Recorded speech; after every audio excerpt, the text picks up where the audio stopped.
Hello everyone, welcome back to my channel and this new video. मैंने आपसे new year का जो resolution का एक शॉर्ट वीडियो शेयर करा था। और अगर आपने मेरे पुराने वीडियोस भी नहीं देखे हों पूर्ण से रिलेटेड या लॉ ऑफ अट्रैक्शन के मैनिफेस्टेशन से रिलेटेड, तो आप ज़रूर जाके पहले के पुराने वीडियो ज़रूर देखिएगा। आज मैं आपको 3 मेजर थिंग्स बताना वाली हूँ कि आप अगर कोई चीज़ डिसाइड करो, गोल डिसाइड करो, तो 3 मेजर चीज़ें आपको क्या फ़ोकस रखनी पड़ेगी, क्या आपको याद रखनी पड़ेगी ताकि आपका मैनिफेस्टेशन फास्ट हो और आप मैनिफेस्टेशन का जो आपका जो प्रोसीजर है, जो आपका गोल है, उससे आप इधर-उधर भटके नहीं। तो पहली चीज़ है कि अगर आप कोई भी गोल डिसाइड करते हैं, आपने अभी न्यू ईयर रिज़ोल्यूशंस लिए होंगे, तो कुछ भी आपने टारगेट डिसाइड करा होगा, तो आपको पहली चीज़ पता होनी चाहिए आपकी क्लैरिटी और फ़ोकस। अगर आपको पूरा अच्छे से पता है कि आप लाइफ़ में क्या चाहते हो, तो चीज़ें जल्दी मैनिफेस्ट होगी, जल्दी आपको चीज़ों की क्लैरिटी आएगी। अगर आपको क्लैरिटी नहीं है, तो आप उसे लिखिए। आप सोचिए कि आपको क्या चाहिए एग्ज़ैक्टली लाइफ़ में, कितना पैसा चाहिए, कहाँ घूमना चाहते हैं, कौन-सी पोज़ीशन पे आप जॉब चाहते हैं। तो उससे क्या होता है, जब आपका क्लैरिटी आ जाएगा कि हाँ, अगर मुझे टीचिंग में इंटरेस्ट है, तो मैं सिर्फ़ बच्चों को ही पढ़ाऊँगा। अगर मुझे टीचिंग में इंटरेस्ट है, तो मैं सिर्फ़ कॉलेज के इस पर्टिकुलर सब्जेक्ट हो, इन बच्चों को ही पढ़ाऊँगा। तो जब क्लैरिटी आती है ना, टीचिंग इज़ योर गोल, पर क्लैरिटी आ जाएगी तो आपको और चीज़ें क्लियर होगी। या फिर अगर आपको ट्रैवल पसंद है, तो आपको क्लियर होना चाहिए कि मैं पहले अपना स्टेट्स, अपना इंडिया घूमना है, या मुझे वर्ल्ड टूर करना है, या मैं जाके एक ट्रैवल ब्लॉगर बनना चाहता हूँ, या सिर्फ़ मैं एक हॉबी के तौर पे घूमना चाहता हूँ। तो यही सब चीज़ें क्लैरिटी आती है ना, तो आपको पता होता है कि नेक्स्ट स्टेप आपको कैसे प्लान करना है। क्लैरिटी क्लैरिटी के साथ गोल आता है। जब आपको मालूम है, क्लैरिटी आ गई, तो आपको फ़ोकस हो जाएगा उस चीज़ पे ही आप वर्क करेंगे। और आपके गोल हमेशा आपके वैल्यूज़ और आपके पैशन से रिलेटेड होने चाहिए। क्यों? क्योंकि अगर मान लीजिए लोग सब देख-देख के रील बना रहे हैं, सारे यूट्यूबर पे आ गए हैं, सारे इन्फ्लुएंसर्स बन रहे हैं, तो मैं भी बनूँ।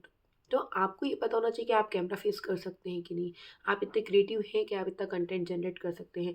आप में इतनी भी स्किल्स है क्या जो आप ये सारी एडिटिंग और सब चीज़ें कर सकते हैं? अगर हाँ, तो ठीक है, आप परफेक्ट है। पर अगर नहीं आता है, आपको कैमरा से डर लग रहा है, या आपको लगता है मुझे क्रिएटिविटी नहीं है, या आप मुझे गाइड करोगे तो मैं कर पाऊँगा, तो ये थोड़े दिन चलेगा, उसके बाद आप नहीं कर पाओगे। तो इसका मतलब ये है कि आपकी वैल्यू से रिलेटेड नहीं है। आपकी वैल्यूज़, आपको जो चीज़ गवारा करता है कि हाँ, मैं कर सकता हूँ with full confidence, with full independency, तो ही आप चीज़ करिए। जैसे लोगों का पैशन भी इसमें बहुत रहता है कि लोगों को एक्टिंग का फ़ोबिया है। पर एक्टिंग अगर आपको वहाँ चांस नहीं मिला, तो अब रील्स में इतने सारे चैनल्स पे छोटे-छोटे एपिसोड्स बनते हैं, तो वो लोग अपना पैशन वहाँ पे सब शेयर कर रहे हैं, और इस तरह से उनकी रील भी अच्छी जा रही है। तो आपको पता होना चाहिए कि आपका पैशन क्या है। आप टीचिंग में हो, आप ट्रेडिंग में हो, आप इन्फ्लुएंसर किस चीज़ को, आप पर्टिकुलर किड्स का कंटेंट बना सकते हो, या आपको फैशन का इंटरेस्ट है, तो आपका पैशन किसका है, उसमें आप चीज़ों को लेकर आइए, तो आपको क्लैरिटी और फ़ोकस अच्छा आ जाएगा। सेकंड, आप जब भी कोई चीज़ अपने गोल को रिलेटेड काम करते हो, तो आप में जो एक एनर्जी, एक जो वाइब्रेशन, एक जो एक अलग ही फ़ील आना चाहिए। जब आपको लगता है कि मान लीजिए आपका एक ड्रीम था कि मुझे बीएमडब्ल्यू कार चाहिए, तो बीएमडब्ल्यू कार जब आपको मिल जाएगी, तो आप कैसा फ़ील करने वाले हो? जब आपको वही इमोशंस आप अभी काम कर उसमें आ रहे हैं, that means you are properly aligned. अगर नहीं, तो आपको ये पता होना चाहिए कि अगर यहाँ पे गोल अचीव करने के लिए हमको स्टेप बाय स्टेप जाना पड़ेगा, और हर स्टेप में आपको वही इमोशंस होने चाहिए जो आपको गोल अचीव होने के बाद आएँगे। तो आपको पता होना चाहिए कि आपके क्या इमोशंस आप आपके गोल अचीवमेंट में रखते हो, तब जैसे आपको बहुत ज़्यादा खुशी होगी, एक्साइटमेंट होगा, तो आपकी थ्रू आउट द प्रोसीजर आपको वही इमोशंस मेंटेन करने हैं, उसी इमोशंस पे वाइब्रेट करना है, तभी आपकी चीज़ें में जल्दी मैनिफेस्ट होगी। अगर आप सोच रहे हो मुझे बीएमडब्ल्यू चाहिए, पर आपको आपका प्रेज़ेंट वर्क करने में आलस आता है, आपको बर्डनसम लग रहा है, आपको लग रहा है यार ये ख़त्म होए और अपन बीएमडब्ल्यू खरीदें, तो वो चीज़ें कभी मैनिफेस्ट नहीं होगी, क्योंकि आपका प्रोसीजर जो है, आपकी प्रोसेस है आपके गोल की तरफ जाने वाली, वो आपको एन्जॉय करना ही पड़ेगा। इसीलिए आपको चीज़ें क्लैरिटी धीरे-धीरे भी आती है। कभी-कभी हम लोग एक एक्शन ले लेते हैं, फिर हमें पता पड़ता है कि नहीं, मैं इंटरेस्टेड नहीं हूँ, मैं एन्जॉय नहीं कर रहा हूँ इस सब चीज़ को, तब भी आप अपना गोल चेंज कर सकते हैं। पर ये सब चीज़ें आप नोट डाउन भी करिए और प्रोसेस करते जाइए, और जितना जल्दी आपको पता पड़ता है कि मेरे लिए ये नहीं बना हूँ इन सब चीज़ों के लिए, उतनी जल्दी उस चीज़ को छोड़िए और अगली चीज़ पे वर्क करिए, ताकि आपका टाइम फटाफट नई चीज़ों को अडैप्ट करने में यूज़ हो, और आप अपना जो हॉबी है, आपका जो पैशन है, वो आप उसको सही टाइम पे अडैप्ट कर सकें। तीसरा मोस्ट इम्पॉर्टेंट चीज़ है, अगर आपकी सब चीज़ें क्लियर हो गई, आपको आपकी प्रोसीजर पता है, आपको आपका गोल पता है, आप सब तरह से एन्जॉय कर रहे हो, तो अब आपको कंसिस्टेंट होना होगा आपकी हर चीज़ को लेके। अगर आपने सोचा है कि मैं यूट्यूबर बनूँगा, आपको प्रॉपर आपके यूट्यूब पे चैनल्स पे प्रॉपर कंटेंट वीकली, जो भी आपने प्लान करा है कंसिस्टेंट होना पड़ेगा। अगर आपने सोचा है कि मैं अपने कोई पर्टिकुलर ग्रुप को टीच करूँगा, तो आपको वहाँ पे कंसिस्टेंट होना पड़ेगा। बच्चों को इंटरेक्शन के साथ प्रॉपर उनको नई तरह से चीज़ों को पढ़ाना होगा। अगर आपका है कि मुझे एक पर्टिकुलर डेज़िग्नेशन अटेंड करना है आपके कोई ऑफ़िस में, तो आपको वहाँ उसके लिए जो प्रॉपर प्रैक्टिस करनी है, तो वहाँ पे आपको कंसिस्टेंट एक्शन लेनी होगी। बेसिकली जो भी आप चीज़ कर रहे हैं, आपको कंसिस्टेंसी चाहिए। आज कर लिया, 4 दिन छोड़ दिया, फिर कर लिया, फिर 2 महीने बाद अपन सोच रहे हैं, फिर वीक के बाद सोच रहे हैं कि ये गोल है, अब इसके ऊपर वर्क करें।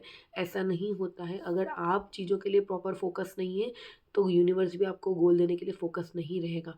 तो आपको अपना पूरे एफ़र्ट्स लगाने, जैसे मैंने आपको गुकेश का एक वीडियो शेयर करा था कि एट द एज ऑफ 7 और 9 उसने सोचा था कि उसे बनना है world champion in chess.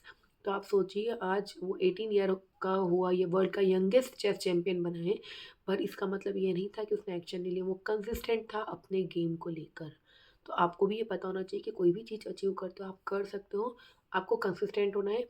At the same time आपको चीज़ों को लेट गो करना पड़ेगा। अगर आपको लग रहा है कि ये चीज़ें नहीं हो पा रही है, तो तुरंत उसे छोड़िए और नेक्स्ट पकड़िए। Fail fast. दिन भर लेके हम पकड़ के बैठे रहें कि यार ये तो हुआ ही नहीं, अब मैं क्या करूँ, मैं क्या करूँ? भैया उसे छोड़िए और आगे बढ़िए। चीज़ों को जितना जल्दी आप लेट गो करोगे, जितनी जल्दी आप फ़ील फ़ास्ट होंगे, आप उतनी जल्दी अगली स्टेप ले पाओगे। अगर वहीं बैठ के रिग्रेट करके बैठोगे, तो कोई और भी आगे बढ़ेगा साथ में। तो आपको समझना है कि आपको कितनी जल्दी फ़ील फ़ास्ट होना है, कितनी जल्दी चीज़ों को लेट गो करना है। तो ये 3 मेन चीज़ें हैं, आपको क्लैरिटी और फ़ोकस होना चाहिए। आपके पूरी प्रोसीजर में आपका वाइब्रेशन, आपके जो इमोशंस हैं वो उसी तरह के हाई इमोशंस होने चाहिए, जो आपके गोल अचीवमेंट पे होने चाहिए। और तीसरा, आपको कंसिस्टेंट होके चीज़ों को लेट गो भी करना आना चाहिए, ताकि आप कहीं पे भी रुके नहीं और बस आगे बढ़ते रहें अपने गोल को लेके। Thank you so much for watching this video. मेरा नाम है मुक्ता राठी, मैं लॉ ऑफ अट्रैक्शन कोच हूँ और बहुत सारी चीज़ें प्रैक्टिस करती हूँ, बहुत सारी चीज़ें मैंने सीखी हैं, उन्हीं से रिलेटेड चीज़ें आपके साथ शेयर करती हूँ। आप मुझे कमेंट करके बताइएगा कि आपने किस तरह से एक्शन लिए हैं अपने गोल्स से रिलेटेड। और आपने अगर अभी तक सब्सक्राइब नहीं किया हो, तो ज़रूर सब्सक्राइब करिए मेरा चैनल, अपने फ्रेंड्स और फैमिली के साथ शेयर करिए। और लॉ ऑफ अट्रैक्शन की छोटी-छोटी बारीकी चीज़ें मैं आपको सिखाऊँगी, तो बने रहिएगा मेरे साथ वीडियोज़ में। Thank you so much for watching.